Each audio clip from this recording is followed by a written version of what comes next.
Okay, started. Yeah, so you were saying that there's like a trailer and all that for the I was about to say show, but yeah, you said there's a trailer for the game. No, it's called Arrowfell. Ooh, I would totally watch this trailer. I really hope I don't get demonetized. I'll just like cut to my reaction after. Okay, now I can say this without being distorted by them.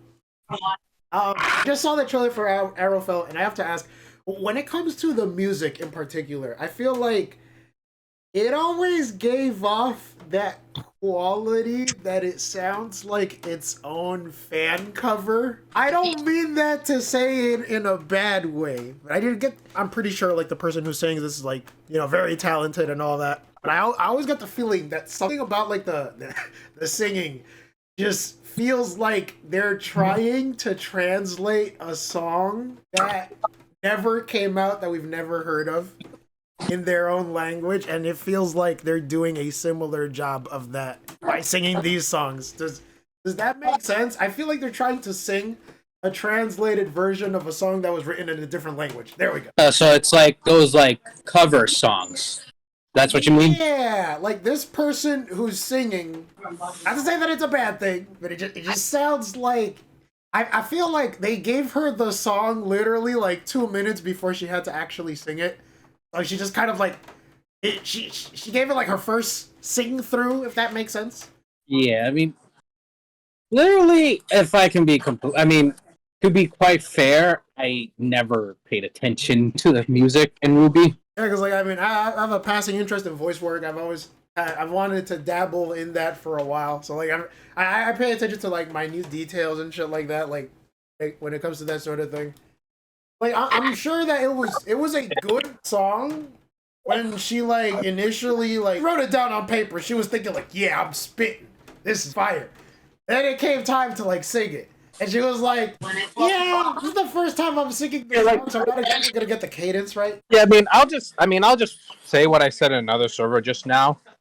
I cannot remember a single musical score that wasn't Yang's song. Like, maybe it's just me not listening it on like occasions, but like, the Ruby soundtrack just sounds like nothing really sticked out to me. I mean, like, I also have to, like, remind you that we're probably not the exact demographic that this show was made for, but yeah. The problem is that, like, if you're gonna, like, make a score, you're gonna have to, like, try to make it, like, people who are probably into that or something like that. I mean, I don't know how music works, but, like, you should always try to make your music memorable. No, like, don't attack us in the comments, people. We're just giving our own, like, unbiased opinion on a situation like this. Don't fucking take it to be like, hey, look, we're dissing them. Like, no. That's not what we're saying, okay? I feel like we gotta clarify that nowadays, because like it seems like people can't seem to take like jokes that people say nowadays, because everyone takes it like super seriously. We're probably gonna have like a bunch of people writing in the comment section on this video talking about like, oh my god, I can't believe you said such bad things about Ruby, and I'm very upset because I saw Ruby when I was a kid, and because you guys said that, it kind of invalidates how I feel about the video. And it's like, nah, dude, we literally just heard about this today. So we're literally giving first impressions on these videos right now. Speaking of first impressions, how do you feel about all the turnabout that God of War is getting right now? I just see like a deluge of videos on Twitch right now. Hey guys, God of War playthrough full 19 hours. Spoilers ahead. Like, bro, people are already like giving out the reviews on the game now. It's been like several days. How do you feel about all this like God of War mania that's happening right now? Yeah, okay. Well, from what a little I'm seeing, I'm disappointed that the game seems to have so much hand holding. Because I die a little inside remembering that in one Sony game conference they used Darkside Phil as like the appealing demographic. On the other hand, I begrudgingly get why. It's like to cater to make sure everyone can play it, but at the same time, I don't think God of War 1 even had that much hand holding, like the first, like God of War 4, and the first 3 games didn't have that much. Didn't even hold your hand. Like, you could just explore as you go. It doesn't like say like, oh, you defeated all the enemies. Now we can go on. Now we can go do that. It doesn't treat you like Dark Side Phil. And even then, I'm sure that motherfucker failed being handheld. If I may add to that, do you feel like they might be trying to target the Last of Us 2 type of audience of people that may not necessarily be used to playing action games like God of War? Something like in-game checkpoints to help them probably like stay involved in the game. I mean, you could give the option for that. I mean, it's not like everyone who goes in is an idiot or like a casual. Like I didn't go in. I mean, I had to like get used to the new controls for God of War 1, but it looks like from the second one, it's the same thing. So I don't need to be handheld and be told how to like do shit. I played these games since the first one, so it's like I can do it myself. Stop telling me where to go. If there was an option to turn it off, that'd be fine. I can't help but think that some of the people complaining about this sort of thing would probably think to themselves like, wow, playing games without checkpoints is really scary. I don't like manually saving at certain points. I mean, it's not the checkpoint thing. I mean, you could have checkpoints, but it's the unnecessary hand-holding for basic stuff and puzzle solving. It's like, why even have the puzzles there in the first place if you're gonna spell it out for me? You might as well just tell me how to do everything, and I'll be. It's like it just makes everything feel like, what's the point if you're just gonna like spell it out? Let me figure it out. I agree. I can't help but think to myself like, yeah, these people probably because I think they're doing that thing again where it's like, hey guys, let's kind of design the game with the intent that somebody's gonna try to play it in like the story difficulty, and gradually ramp things up from there. Because I would assume that like I remember like in the original God of War there was like several options that could tailor the game to your type of experience. So like if you wanted to, you could play the game without necessarily having a whole bunch of UI telling you, oh, go this way. Oh, here's a shiny thing to let you know that you can interact with it. That sort of thing. There was an experience, I believe, that said something to the effect of, oh, I want God of War. So I guess they would consider it like the game's hard mode. And in that one, I think it wouldn't even like give you prompts for like quick time. Wait, what was that again? I think that like in the game there, in the original God of War game, there was several prompts that would tell you like, oh, well, I don't see the original God of War. What I meant to say was on the reboot, they would give you several options regarding like combat difficulty.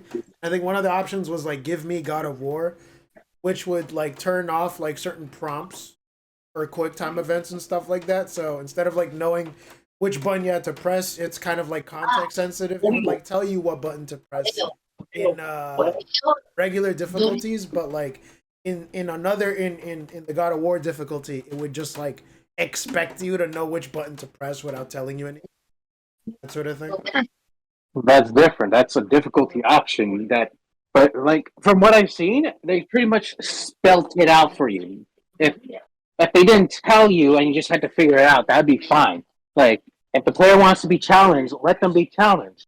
Ooh, okay. Wait, I have a question for you then. When it comes to like difficult games, what was the last difficult game that you found like trouble playing but you enjoyed?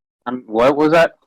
What was the last game you played that you found difficult but you found really relaxing when you got through difficult parts? Because, I mean, I don't want to be, like, basic as hell and tell everyone, oh, I felt that way when I played Dark Souls. Because I was going through a hard part where I needed to beef up my character to get past a skill gate boss that needed so-and-so health so that I could even survive getting hit. Because I think that's just basic, but, like, what kind of game did you find that you enjoyed a lot playing through that was tough but fair? That it would probably be, Eve, Search for Eden. Ooh, the SNES game that you acquired through legal means, of course. Yeah, because the thing is, like, every time you go to a new level, you have everything reset. Now, the thing is that, like, they slowly introduce tougher creatures as you go on, and you're supposed to, like, of course, defeat them to get experience. What the difficult thing comes is that you have to use your upgrade points carefully, because it's not that things are rare, because you could just be at the same spot and grind. The problem comes is that you have to focus on defense first before offense, because like these creatures, 'cause, like especially when you go up, they can kill you like in like 2 or 3 hits. So it's like you have to take your time with it, and it gets a little grindy, but it always becomes satisfying when you could finally like be able to defeat them, and you could get like all the health back that you made. The bosses become a little difficult, because no matter how much you put on upgrades, they will always hit hard. But once you start like finding little patterns in there and like start abusing like little like AI quirk, like the gameplay quirks, then they become pretty easy. I did like the final boss. It was like one of those like test things where it's like introduces you to like a boss that or a creature that you faced in like the previous levels. You have to use what you remember to defeat that creature. So if you want like a decent challenge that might be a little grinding, but it ends up being satisfying, I recommend that game. Also, one more thing is like, well, I think what adds to the difficulty is like the game doesn't tell you which of the upgrades are better or worse, because like you might end up with something that is like 2,000 points, and it might not be any better than something that might have been like 500 points less. 500. It gives you a little bit of experimenting. Yeah, it's like, bro, something that I find like a little strange would be the most exhilarating yet challenging game I've played. Probably, I'll be honest with you, don't bully me. Fire Emblem Three Houses. You still haven't beaten that game because you can't. I will. It's in the backlog. I will play it again. You've been on chapter 10 for a year, my dude. No spoilers, please. God, I have to like stay off fucking Twitter and YouTube for now. Like, I don't want to get spoiled on God of War. I don't want to get spoiled on Fire Emblem. I've been holding out for this long so far. It's like I know that like the way you talk about it, it sounds like it's a fun series where you get to like drop kick people in the face, do like pro wrestling moves on them with Hilda. You turn her into like a war master or something. But it's like, for me, at least with the difficulty that I'm playing it on, it feels more like a survival horror game, bro. Yes, as you keep mentioning. Trying really hard not to get murdered. I find it really fun though, because it's like part of the chase in that game is like trying to make sure that really bad things don't happen to your character. But then like your character misses an attack, and then the enemy can move 3 times because of that. And it gets hurtful to the point where people's feelings start getting hurt. 'Cause I know there were times where like I wanted to like internally cry playing that game. And that shit got to me. Hold on, let me see if I can turn on my light. I have a light here. I can see. Who are you supposed to be? Oh my. Me who? He looks like he's got. Wait. What kind of thing are you watching? No, I'm watching Lucas. God. Oh man. All according to plan. But yeah. Freaking. Oh man. You know, the fucking views like on the channel are starting to like steadily get better. I don't know if like you saw, but like I guess one of my videos like recently went like viral again. I uploaded a video of me playing through like Grand Theft Auto 5 on like one of the DLC scenarios that happened in that game recently, and for some reason it's getting like several views like each hour or something to that effect, and I'm like, oh, okay. Hey guys, welcome to the channel. I'm glad that it's this and not like that freaking other video that I made a while ago. I still get comments on that when people are like, yo, so what are you gonna do, like an origin chapter to like understand what's going on with like Jimmy and Amber? How did they start this relationship of theirs? And I'm like, one of these days I'll think about it. I don't know. There's a whole lot happening right now. Freaking God of War came out. Freaking people are playing. Sonic Frontiers came out too. Oh shit! How did I not mention that in the other video? Fuck. Okay, so Sonic Frontiers came out. Like, can you give me your thoughts on it? Like, how do you feel about the game so far? I haven't played it because I'm not really a Sonic guy. I am a Sonic guy, but I haven't found the time to play it. Been working so many hours at my job. But like, when I have like a day off or something, I probably would mess around with like a copy of the game. Yeah, I'm pretty much working a lot next week, so when I get the time, I might actually buy what's it called? I might actually buy Bayonetta 3. Bayo 3, oh dude, whatever you do, stay away from Twitter. Everyone's gonna try to spoil that game for you. It's one of those games that I would strongly recommend not knowing the plot about, because fucking if you do, I feel like that's gonna temper like your expectations on like what that game is supposed to deliver. I mean, I'm gonna be completely honest. The whole controversy with the voice actor kind of like made me iffy, and why I kind of didn't buy it day one. I kind of just wanted I understand how that could like sour your mood. Yeah, I mean, like the stuff that Helena Taylor did, like the fundamental dishonesty for doing something like that, like kind of doesn't sit well with a lot of people. Well, I wouldn't say fundamentally dishonest, but she lied by omission by not mentioning the fact that she was getting paid a lot more than she initially gave people the impression to, which is a really big no-no, because companies don't like it when you talk about this sort of thing in the industry. That's how you get blacklisted. They're just like, oh yeah, you want to try to apply for Bayonetta 4? You want to be the voice of Bayonetta? That's cool. We'll think about it, and then they'll just like not say anything to her at all. Like, that's not how you do things. Like, they don't like it when you tell them their secrets like that. And because it's like public knowledge, like people can like talk about it for now, but like usually you're not supposed to mention. Same thing goes for like wrestling. Did you know that in wrestling, like only the people that are like acutely aware of how a match is supposed to end are the only ones that know about how the match is gonna end, and then they deliberately leave everyone. I mean, I thought you knew about this because like it's kind of known in the field of wrestling that like everyone's reactions has to be believable enough that they can build off of the crowd. So that when people get really upset and they start going on their fucking WWE promo, hey, Brock Lesnar, I think what you did to The Undertaker was uncalled for and wrong. People can believe it without it coming off as, like, forced.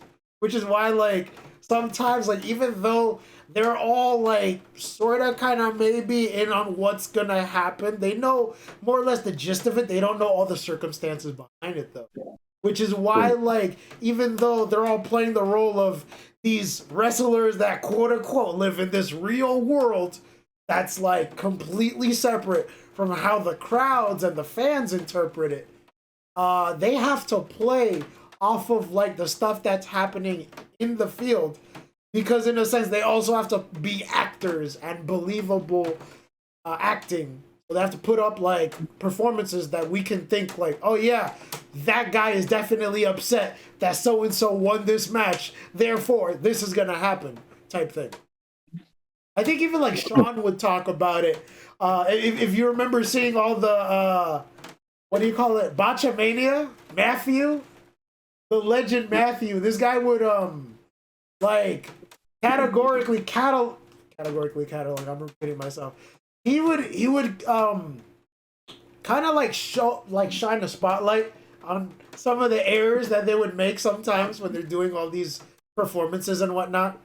And people would like be able to see that stuff and think to themselves like, oh, okay, like next time so and so happens, I gotta be aware that like, okay, this is a trick. This guy's a jobber. This dude's gonna work the match here and there. It's gonna end with a finisher. So and so thing is gonna happen. That sort of thing. And like all the wrestling like professionals and stuff like that, they're kind of like aware of Botchamania now, because at this point there's like what 200 something episodes. of this, and I think like you've shown me a couple videos like in the past of him doing these types of videos where like he'll point out all the errors that happened in so and so episode of Raw when Kane said something to Undertaker that he probably shouldn't have said or some shit like that. I think you might have been mistaken for someone else. Well, I know like back then, like yo, you remember when like you and Lucas would like occasionally like see we would like have a thing where we'd have like sort of like round table discussions like in Anil Klein about stuff that happened that week in SmackDown. And all the dudes would like gather together like after PE class or something and discuss like, yo, Brock Lesnar did this. Oh my god, I'm so psyched. Freaking Eddie Guerrero was fantastic when he did the 5-star flog splash and he beat so-and-so person. Rey Mysterio's like the best like freaking cruiserweight person of all time fighting against people like Tajiri and like Scotty Duhati and everyone else. And it's like, that freaking Chris Benoit guy, I gotta keep an eye on him. When he did that fucking crippler crossface on that one person, I really felt that. I really hope he doesn't do anything weird at some point in the future. That type of shit. Probably gonna have to edit that like thing. Yeah. Why not? I mean, you didn't mention. I mean, why do you have to be so like sensitive, man? I mean, you didn't even mention about the shit he did with his family, so it's like whatever, dude. Yeah, I can't help but think that like you remember. Oh, I'm gonna draw it back to like what we said earlier. There's always gonna be that one person in the comment section. Man, I am so upset that you said so and so thing about a thing that I really like. And I feel like that person is gonna like take it personally, and like I don't want them to feel that way. Well, fuck them. That's their problem. No, there's like a large subset of people on Twitter that are gonna cry because you said that. Good, I don't care. I'm not gonna see them. I'm not gonna even remember their names. Ooh, okay. That reminds me of something I did want to mention before. Okay, things on YouTube that grind my gears. Those people that want to correct you on minute details that you mentioned about your video. Like, say you wanted to do a video, right? You do another video on, like, 10K Master Mode. But say you change the difficulty. It's not necessarily 10K, maybe 9K or 8K or something to that effect. I mean, usually 10K is optimal if you want to get all the rewards, so that's a bit of a problem. So say like one of these days you decided to do a video where you're just playing through the mode like normally with like a regular cast of characters, right? You are sometimes afraid of like leaving the comments open in the chance that there's gonna be that one smart ass guy that's like, actually you played with an unoptimal group strategy. The meta is you using so and so characters. I mean, not really. Like, that doesn't bother you? Like, oh, shut the fuck up! I made the video. I'm not gonna change it. Especially in this game, it's so easy. You can just use characters that aren't considered meta, because what's meta is what can clear up stage faster. And by clearing the stage, is it more or less like closely related to like what type of say group formation that you would put your characters in, or what type of formation you would put your Pokemon in? It's more about synergy and what abilities they have. Like, I could have easily just cleared. What did I do? I could have just easily. Wait, I'm trying to remember. I can't even remember what I did. Do you want me to check up like the stats of like your last video? I mean, I could do that. Nah, I'm good. Okay. I mean, I could have easily cleared what's it called? I could have easily cleared the ground stage with like Signasu Giovanni because he's just Unga Bunga incarnate. But I wanted to just use Cynthia because she's pretty much good now with the sync grid update. And because she's my favorite. Oh, so it's like, yeah, I could use him, but I would rather use this. There's more. There's like quote unquote optimal ways to like clear stages, and it's like the newest, rarest units. So it's like I already got what I need. I'm just gonna be like I'm like using gems on like characters that catch my eye. So like, listen, like I already am good on like ghost types. So why would I need like the most optimal ghost type right now? But Hmm. I say this when when I have the most optimal ghost type in Cynthia Renegade. Talk to But him. We ain't gonna talk shit about all those fucking I mean those that's Poketubers you don't like. Ooh, let him have it. that's just pretty much what because she's my favorite. I mean, Hmm. I am. I mean, what's it called? You see me use different characters here and there. That's Hmm. usually just to spice things up. Yeah. Like there's this because like there's one. I mean, I'm not gonna mention names because but there's like one YouTuber who like uses Put the a same bullet to that strategy. name. Let him I have mean, it, bro. I'm not calling now. It's more. Okay. It's just like it's like you see the same characters over and over and over, and I'm a little guilty of it too. But I like want to watch these like clear videos to see like different strategies here and there, not like oh, let me clear the stage with like what's it called? Ho Ho, Nine Tails, and I don't even know what else. Another free to play support. Like Skyline, Olympus yeah. Mons type characters, like characters that you can get for free, or the characters you gotta pay for. I don't know. Characters that are free, pretty much.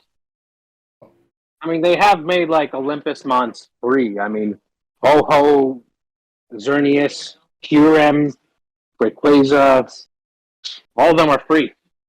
Hmm. The only like ones you have to, the only what's it called?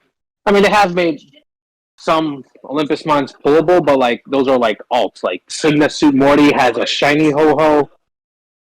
Anniversary Steven has a shiny Rayquaza. I'm sorry, you said Signa Suit Morty? In my head, I'm thinking you said Signa Suit. So in my head, I'm thinking like Morty from Rick and Morty, like wearing a suit. Like, is this the different Morty? Yeah, it is. It's Morty from Gen 2. But funny thing is that like Sigma Suit sounds fancy, but like in the Japanese version, it's called a serious cosplay. Serious cosplay. So like, where does okay? This is kind of like drawing a tangent to like I don't know if you're familiar with this company that works on localizations called Working Designs. They're known more formally now as Gaijin Works. They're a company that like back in the early 90s used to like work on translations of like several games that other companies would do, but because like they didn't find other companies that are willing to like undertake the effort that it comes to like localizing a video game for a different region, they would kind of handle those translation efforts themselves and put them out in the United States. Because I noticed because we would talk occasionally about like what is defining themselves as a good localization and whether or not like localizations are like accurate to like what the Japanese like intention of like what people are saying or are doing in a particular video game. What does this have? What does this have to relate with Sigma Suits and Because does is Signa supposed to mean serious or something, or is it just the translators being like, oh well, we can't I think it's just exactly do creative it now. liberties. Creative liberties. And do you see that as like a good thing or a bad thing? For like the I mean, serious cosplay doesn't roll off the tongue like Sigma Suit, so it's like I'll give them that. It's more like I guess easy to digest than serious cosplay. It doesn't sound like dumb to say. like me personally, I feel like as long as like I guess part of the intent is preserved, I'm okay with the localizers changing things here and there. I don't necessarily see it as a bad thing. But you're gonna get one or two purists that are gonna be like, oh, it doesn't say serious cosplay, therefore it's banned because that's not what they said in the original language. And those people are always going to be around. And like me personally, like I understand like those people have opinions that they consider like valid, but I just partially disagree with over the fact that hey, when you localize something for a different language, not everything is going to translate well to each other, like what you mentioned before regarding Sigma suits and serious cosplays. Therefore, I think some of those changes are welcome as long as it fits with the spirit of what's originally being tried to being translated in the first place. But some of those purist people are never going to take that standing. They're going to be like, oh no, it has to be one-to-one no matter what. I don't care. It has to be a super serious literal translation. And I'm like, nah, bro. Like, not everything's going to be the same, regardless. I mean, how do you feel about that personally yourself? Because you would tell me before that, like, games like Persona 5 would sometimes change a couple things for better or worse. And it would always have, like, a very polarizing opinion among the fan base. Because some people welcome some of the changes that they would do. And some people feel like, oh, I think it's better if they use the word san or kun or all those Japanese honorifics. I mean, I do get the like it's in Japan and all that, but it kind of gets grainy, especially after I'm sitting through like 3 Persona games. I played 5. I mean, it's funny that I'm going kind of like down the ladder. It was like all right. It was kind of fine in Persona, and like my first time with Persona 5. It was a bit silly, yeah. Same with Persona 4, then in Striker, then in Persona 3, and it's like, my fucking god. It sounds so weird hearing these obviously American people saying kun, san, senpai. Yeah! I mean, I don't... One-to-one literal translations, right? That shit is... I mean, me personally, I would find that shit annoying after, like, the 3rd time. I'd just be like, bro, just call them Yukari. That's it. Like stop with this Yukari-chan, Yucatan, Yukari-kun. Like, bro, just call her Yukari. It is what it is. Like, but some people don't like that because they're like, well, it's not going along with the Japanese intent because in Japan, you're supposed to say kun because you guys are not on the same level. You're around like peers. It's like, dude, like, why don't you just fucking go to Japan? Like, goddamn. I know people don't like hearing that shit because some people get offended over that, but like, yeah. But here's what I find funny. And this is what I find funny. Like, you ever encountered those people who, if given the chance, will always play with dual audio on, but will never change the script that is like the English one? Oh, are you talking about, what do they call it? Undubs? It's like they'll play with the Japanese dub on, but they play with the English subtitles. Or the translated subtitles. And it's like, why don't you just go the full way and play it in Japanese? The worst part is, like, there are people that fucking import the Japanese game, but they'll play with an English guide. I'm like, yo, that is insanity, bro. I don't understand how people do that shit. Like, wait for the fucking game to come out. If you're gonna complain about, like, fucking... Yeah? That's the thing. It's like, you think that they would put all that for all this, like, purity about, like, the original Japanese intent. They would go through all this trouble to learn the actual Japanese script, but, like, most of the times they don't. They just parrot shit online, or, like, they just... Talk to them, Diego! Talk that shit! Put a bullet to that name! It's like... man, you're going off on them now. I mean, it's just learn the language, or just... I don't know, it's just like... I can already imagine some of the comment section. They're like, yo, shut the fuck up. You're just a PokeTuber. What do you know? Oh, man. And we just have to clarify, that's not a problem that's happening just with Pokemon. That's also a problem that I notice in the Fire Emblem communities, too.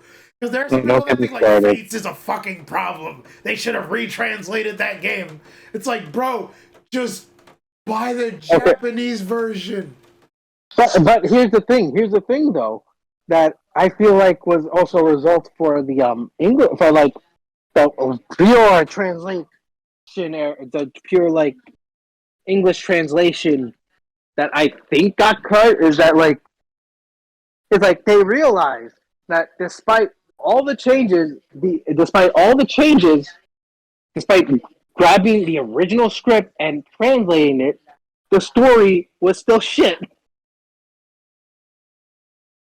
I would like And to say more about it, but I haven't like personally beaten Fates like that yet. I probably plan on playing okay, that game at some I point mean, in the future. I've already said it so many times before, but the story was so bad. It's like I don't want to say it's the room qualities, but like it's amazing how it runs on so much rule. It's like okay, imagine like it just goes with the flow. Like there's no time to explain how A or B works.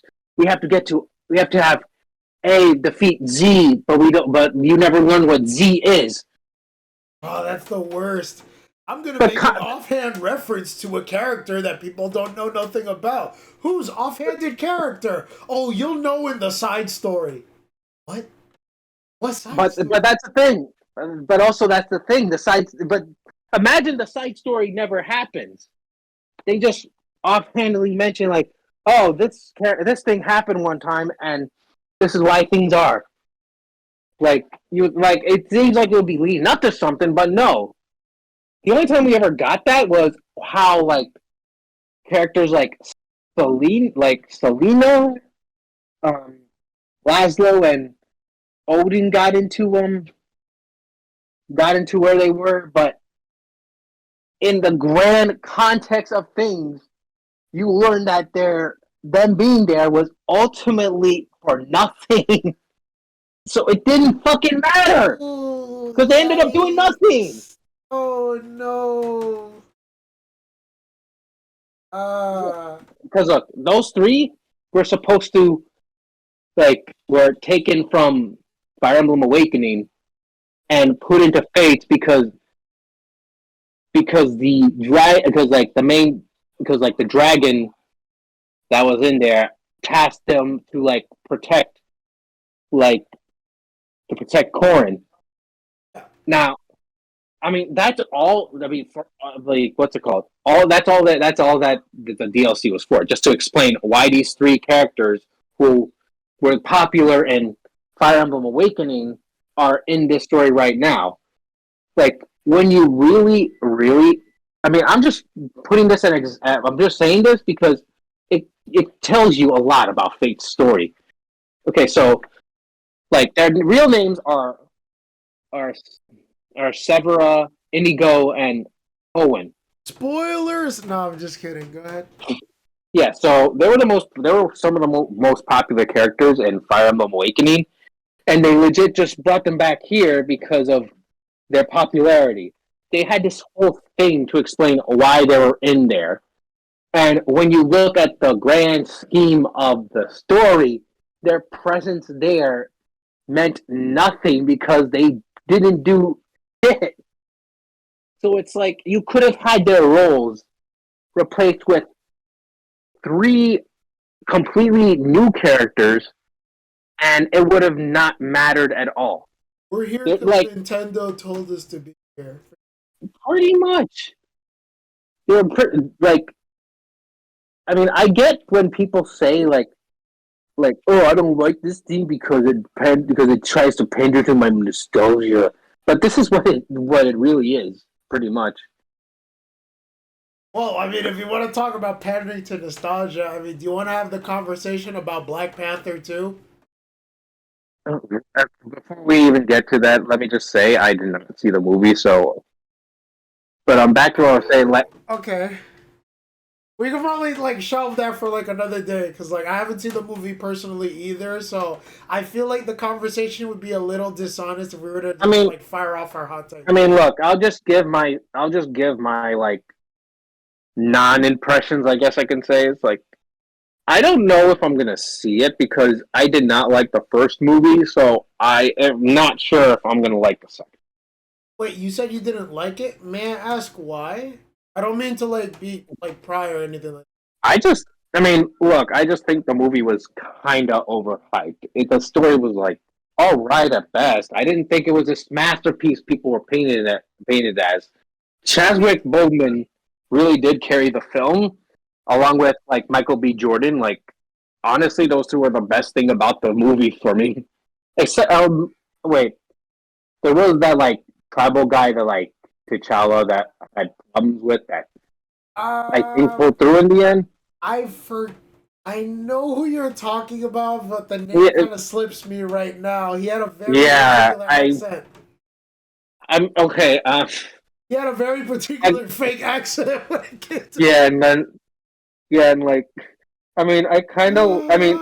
that.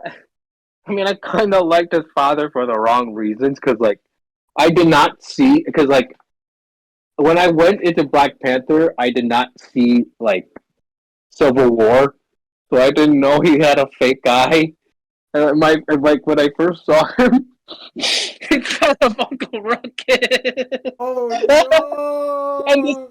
and like the scene that was supposed to be like emotional, where he's talking to his son in the afterlife, became I was just laughing because I was so taken back by his glass eye. I can't help but think there's like a subset of people. Like there's some cute girls that like the movie. They were like, "You thought he looked like Uncle Ruckus? I'm gonna write a angry paragraph telling you how upset and shocked I am that you would say such a thing. How dare you?" I I mean, don't know why I'm going into my Gilbert Godfrey impersonation, but yeah. other than that, it's like I'm still shocked that movie had such terrible CGI. Like, look, I don't use the term. Okay, I'll wait. Just getting some more legally Okay, distinct Snapple. okay. So, like, look, I don't use the term very loosely unless it's very, very obvious.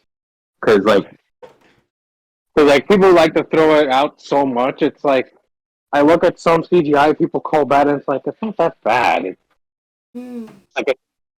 like but like the CGI here was really, really bad. Like you did like the Rhino looked so fucking fake. Like holy shit, this is the same this is like the same movie franchise that like gave us like good ass CGI in like Homecoming with the Vulture suit, and then you got like fake ass dumpy Rhino running with no fucking weight to it.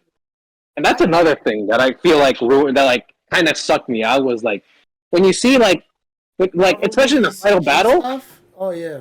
like especially in the final battle, like there was literally no weight or impact to the characters. Like you could tell it was all CGI. I mean, I get that for something like that it would have CGI, but like you could have used so you could have had the character at least have some of them like do some like actual like fighting moves while they're in those suits. Yeah. And I But like another thing that I found like gripes with. I mean, this may do with the fact that like I haven't seen like all the Marvel movies leading up to that. But personally, I didn't know that like originally Black Panther had like beat Avengers in the first place. I didn't know why. All I heard was the fact that like he was doing his own thing away from like Captain America and all the others because I guess he didn't see them as allies at that point.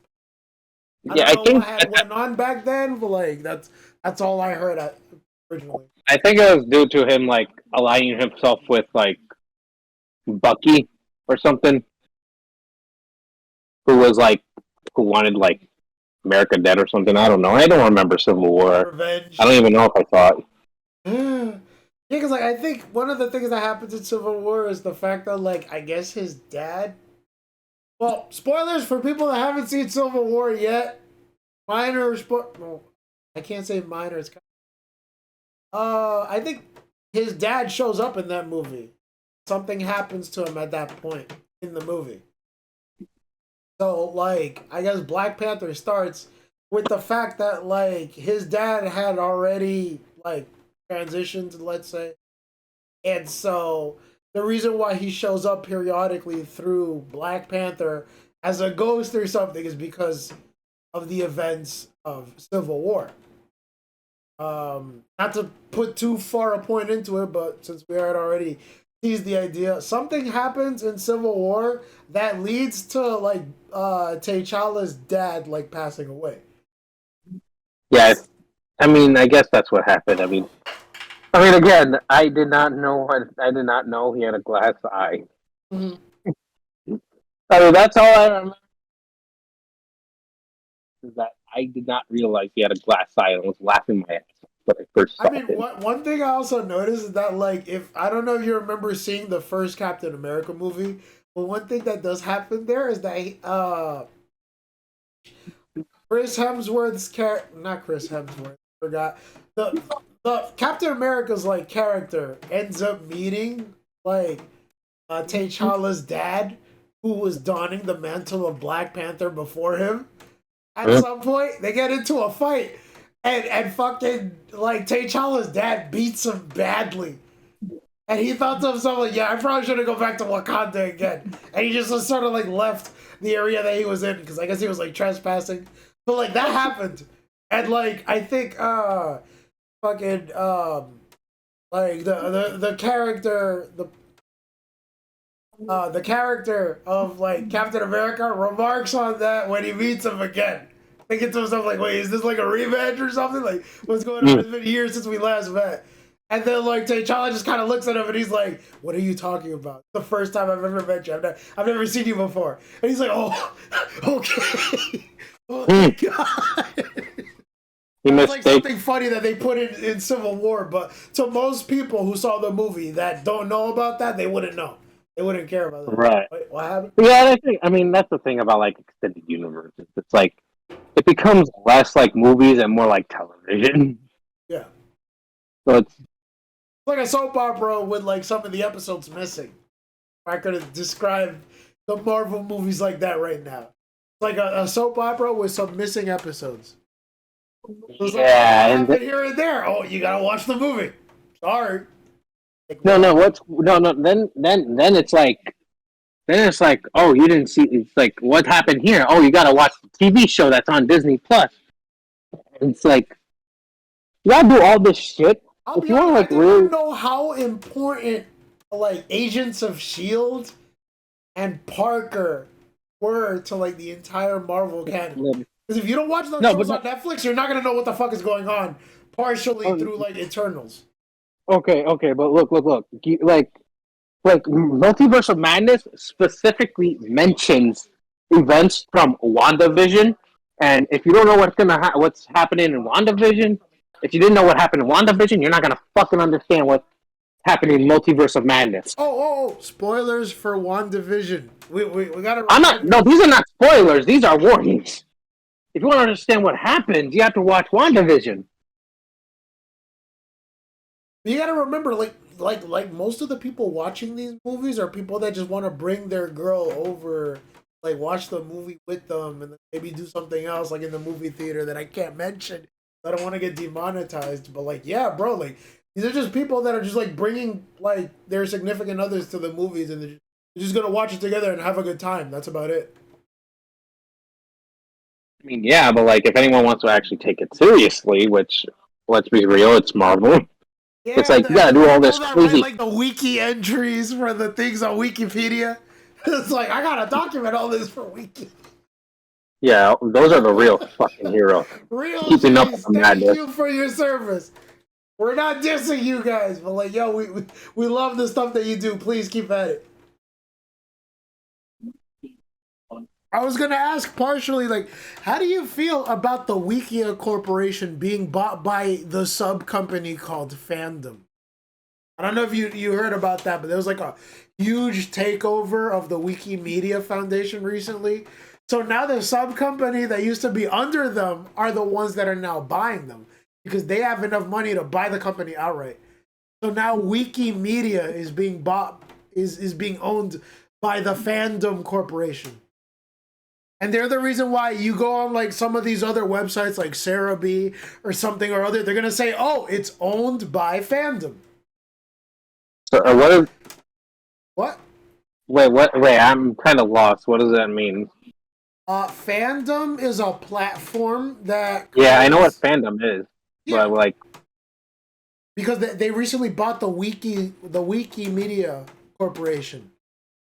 So all of So those what- websites that are like, Poke Wiki, the free encyclopedia for Pokemon related stuff, all that stuff is owned by the Fandom Corporation now. And because of that, sometimes they add little things on the website like ads, which is why people complain about ads on websites like Cerebi and other websites that are like owned in conjunction with like the Wikia Foundation, because Wikia is owned by Fandom. So the people that run Fandom are the ones that put ads on that particular website. So now when it comes to you going on a website to watch like a video related to like something on the character, you're gonna get like 5 or 6 ads for a Samsung phone you had no interest in buying. And all of that money goes straight to fucking it goes straight to Fandom, and they're the ones profiting off of that. I wouldn't know because I use ad block. Hey! But there are some people that are like, yo, please, sir, we need money to keep this website up. How could you do that? You're being very bad by not watching our 5 30-second ads in a row. How could you? It only takes 30 seconds of your day. Why could you not spend or afford to waste those 30 seconds watching our ad that you have no interest in? How dare you? You're such a bad person for that. Does it bother you how some of these websites try to guilt trip you into watching the ads? Oh yeah, I remember back in like early, like in the early 2000s or something, when they started introducing the skip ad button. They're like, wait, don't, before you skip this ad, or like, don't skip it, don't skip it, don't skip it. Like, Please don't. Yeah. that just makes me want to skip it more. One pet peeve that pissed me off, I know, like, drawing it back again to our conversation about freaking things that grind our gears about YouTube. There's some YouTubers that like have to, what do you call it? You ever seen one of those YouTubers that have an intro that goes on for a little longer than you expected? Like, Dude, fucking, there's a video of like, say somebody that's showing a picture of their room. They show a picture of all the games they have.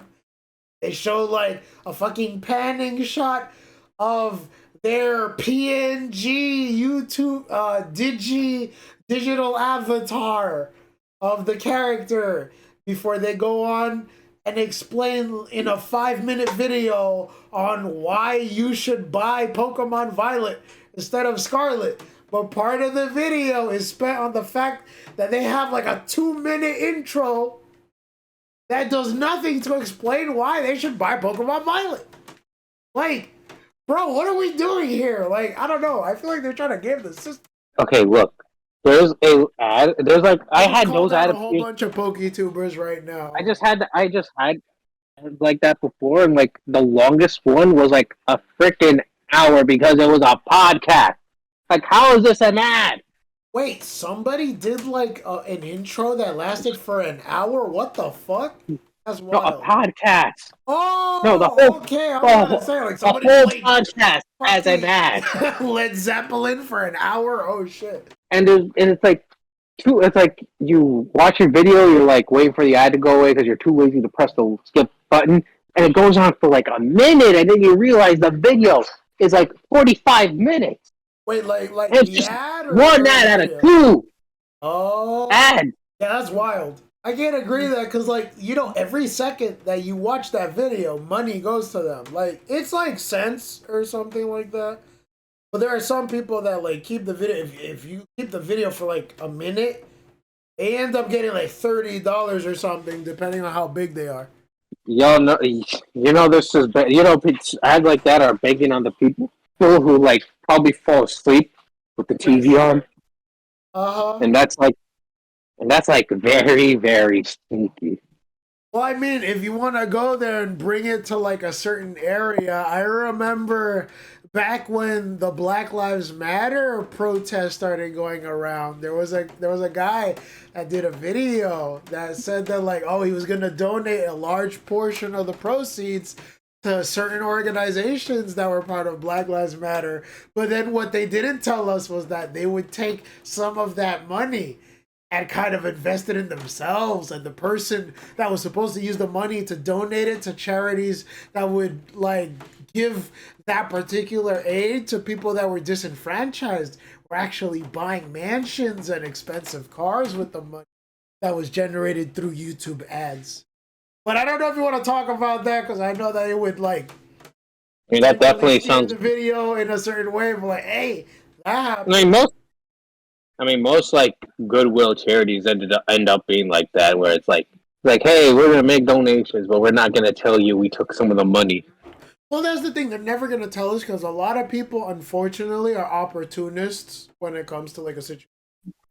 So there's definitely gonna be people on both sides, Republican and Democrat, that are gonna take advantage of that situation. You ever notice how like something on Twitter just happens and then there's gonna be 2 or 3 people that are gonna be like, well, if this was a Republican run website, this wouldn't be happening. And there's other people that think like, well, if democracy was rampant in this particular version of Twitter, we wouldn't be having this conversation or something to that effect. And I think to myself like, yo, these are both sides of the same coin. Yeah, exactly. Partisan when it comes to this shit. Because I mean, the fact that you guys gotta get along regardless. You gotta vote someone into office. I don't know what to tell you. But people don't want to have that conversation because they think like, oh, bipartisan. That means you're gonna sit on the fence. How dare you? You want this shit to happen? It's like, fuck you. No, we're both American. I don't care what side you're on. You guys gotta get along. You gotta vote. I mean, look. Service. I'm sorry. Go ahead. I mean, look.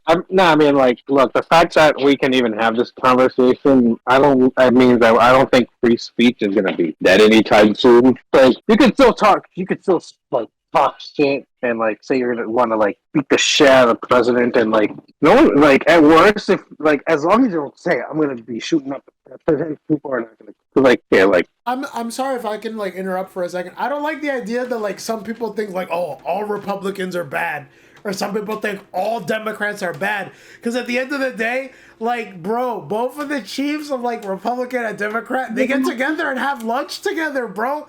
They don't give a single fuck about what's going on. They don't care.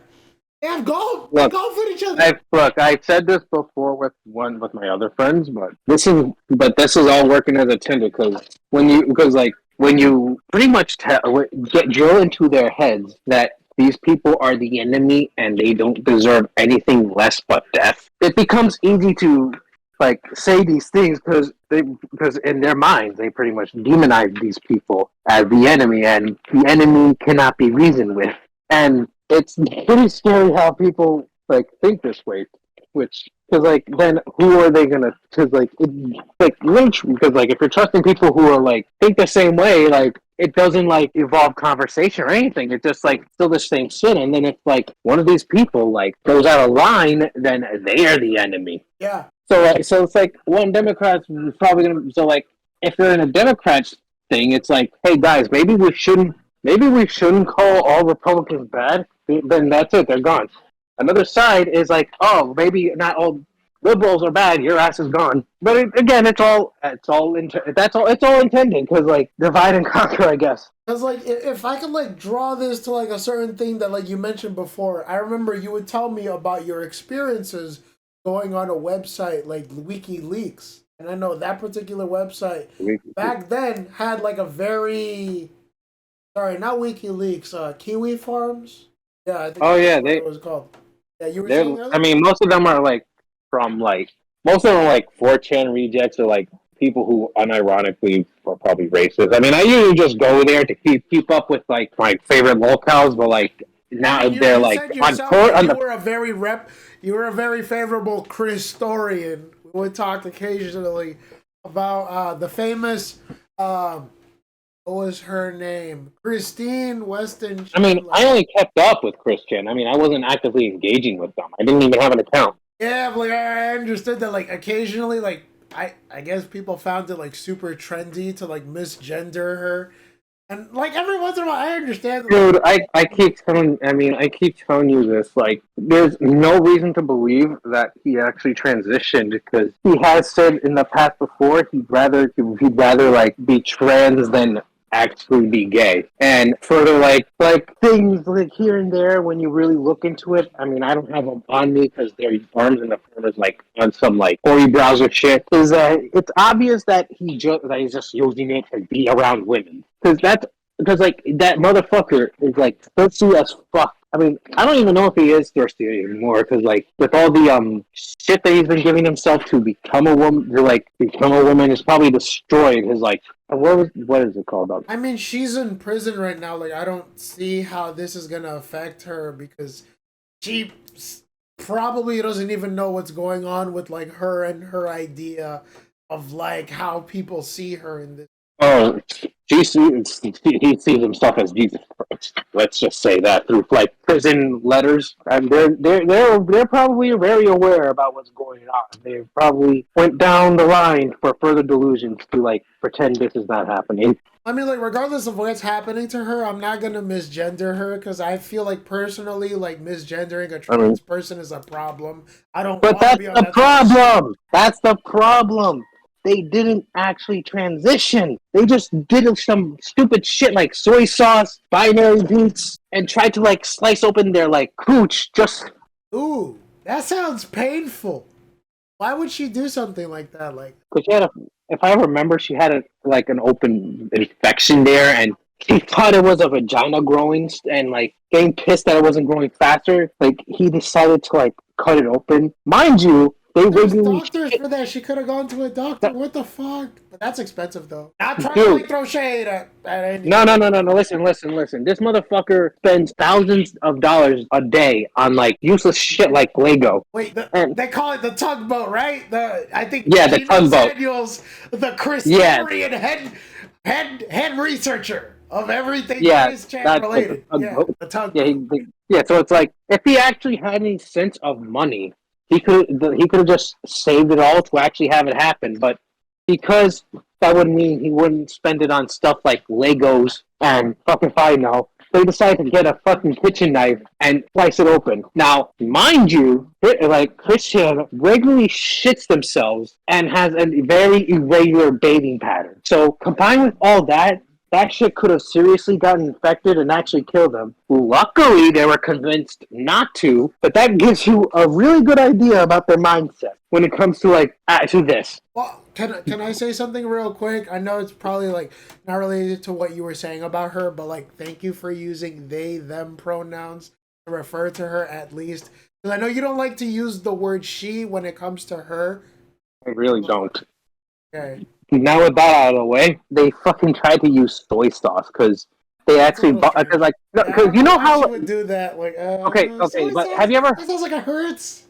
There's like a right wing meme that became like a little popular, I believe, where it's like they're saying that drinking soy makes a man more effeminate because of like the estrogen or some shit. I don't think that's true, but it became popular enough where soy became associated with those people who like wear glasses, have like messy, unkept beards, and like always have that white smile. You know the ones, right? Well, I mean, I do wear glasses, but I don't think of my hair as being unkempt. I think I have a very particular prominent flat top. I mean, I'm not talking about you. I'm talking about that like soy face meme. But the thing is that like I feel like they bought into that idea that soy equals estrogen, and so they started slathering it on shit like McDonald's fries. And mind you, sodium is high in like salt, and added to the fact that they already like has bad bowel movement, it does nothing for them, and they probably shat themselves more.